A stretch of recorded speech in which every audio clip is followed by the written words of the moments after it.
नमस्कार, स्वागत है आप सभी को। आज के विषय है कि कई ने भरत की वजह से नहीं दिया था श्री राम को 14 वर्ष का वनवास। राजा दशरथ की तीसरी पत्नी के कई भगवान राम से अपने बेटे भरत से भी ज़्यादा प्रेम करती, लेकिन आपको जानकर हैरानी होगी कि देवताओं ने के कई से यह काम करवाया था। इसके पीछे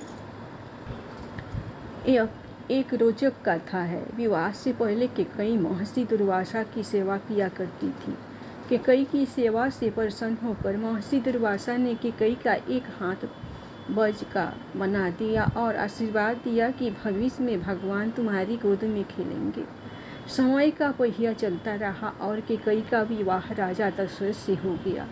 एक समय स्वर्ग में देवासुर संग्राम आरंभ हो गया। देवराज इंद्र ने राजा दशरथ को सहायता के लिए बुलाया। रानी केकई भी महाराज की रक्षा के लिए सारथी बनकर देवासुर संग्राम में पहुंच गई। युद्ध के दौरान दशरथ जी के रथ के पहिए से कील निकल गया और रथ लड़खड़ाने लगा। ऐसे में केकई ने कील की जगह अपनी उंगली लगा दी और महाराज की जान बचा ली। राजा दशरथ को जब पता चला कि केकई ने युद्ध भूमि में इस साहस का परिचय दिया है तो वह बहुत प्रसन्न हुए और 3 वरदान मांगने के लिए कहा। केकई ने उस समय प्रेमवश यह कह दिया कि इसकी जरूरत नहीं है, अगर कभी जरूरत होगी तो मांग लूंगी। केकई ने राजा दशरथ को इसी वरदान के जाल में फांस दिया और राम के लिए 14 वर्ष का वनवास मांग लिया। लेकिन 14 वर्ष के लिए वनवास क्यों मांगा, इसके पीछे कई राज है। केकई ने 14 वर्ष का वनवास मांगकर यह समझाया कि अगर व्यक्ति युवा अवस्था में 14 यानी 5 ज्ञानेंद्रियों कान नाक आँख जीभ त्वचा, 5 कर्मेंद्रियां वाक प्राणी पाद वायु उपस्थ तथा मन बुद्धि चित्त और अहंकार को वनवास एकांत आत्मा के वश में रखेगा तभी अपने अंतर के घमंड और रावण को मार पाएगा। दूसरी बात यह था कि रावण की आयु में केवल 14 ही वर्ष शेष थे।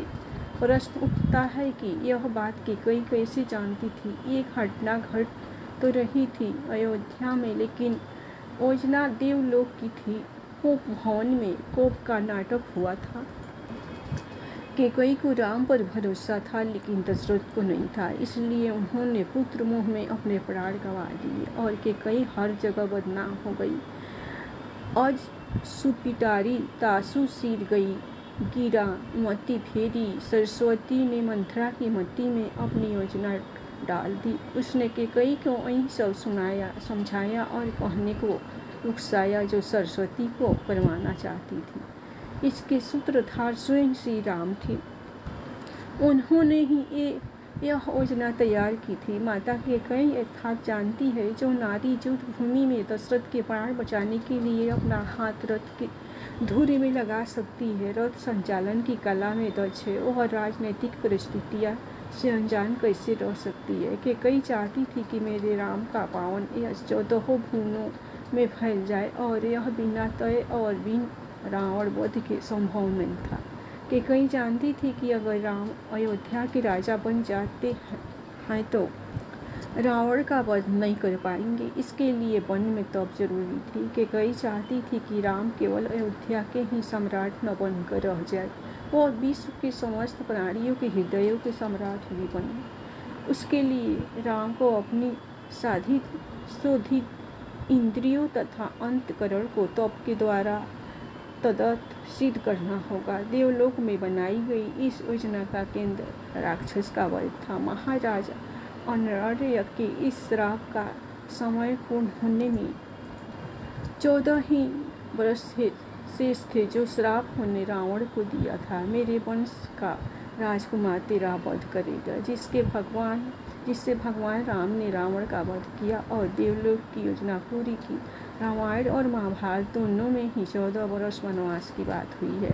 रामायण में भगवान को 14 वर्ष का वनवास भोगना पड़ा, जबकि महाभारत में पांडवों को 13 वर्ष वनवास और 1 वर्ष अज्ञातवास में गुजारना पड़ा था। दरअसल इसके पीछे ग्रह गोचर भी मानते हैं। उन दिनों मनुष्य की आयु आज के ज़माने से काफ़ी ज़्यादा होती थी, इसीलिए ग्रहों की दशावधि भी ज़्यादा होती थी। शनि चालीसा में लिखा है, राज मिलत बन राम ही दीन्हा, कैकंड की मति हरि लीन्हा। यानी शनि की दशा के कारण कैकई की मति मारी गई और भगवान राम को शनि की रामावधि में वन भटकना पड़ा और उसी समय रावण पर भी शनि की दशा आई और वह राम के हाथों मारा गया। यानी शनि ने अपनी दशा में एक को कीर्ति दिलाई तो दूसरे को मुक्ति।